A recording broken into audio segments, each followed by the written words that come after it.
নমস্কার সবাইকে। আমি আজকে বানাচ্ছি আলুর চপ। তার জন্য আমি আলুর পুরগুলোকে গোল গোল করে বল করে রেখেছি, আর এদিকে ব্যাটারটা সামান্য গোলা রয়েছে, আর একটু ভালো করে গোলাতে হবে জল দিয়ে। এই গোল বল করাগুলোকে সেগুলোকে একটু চপের মতন করে চ্যাপটা করে নিয়েছি, যেহেতু এটা আলুর চপ হবে।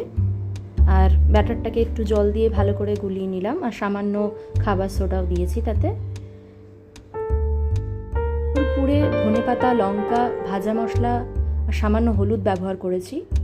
এবার আলুর যে বলগুলো ছিল চ্যাপটা করে রাখা, সেগুলো বেসনে গুলিয়ে ভাজতে দিয়ে দিলাম গরম তেলে। মিডিয়াম আঁচে ভাজতে হবে। একটা পিঠ লাল হতে দিয়েছি, ওটা হয়ে গেছে। এবার সেকেন্ড পিঠটা দিচ্ছি। আমি একটা করেই ভাজছি, যেহেতু ছোট কড়া।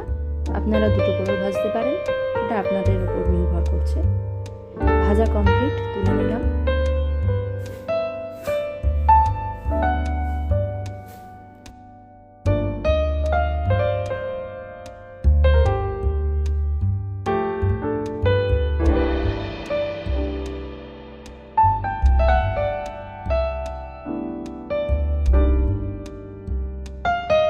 দুটো বাকি ছিল, ভেজে নিচ্ছি।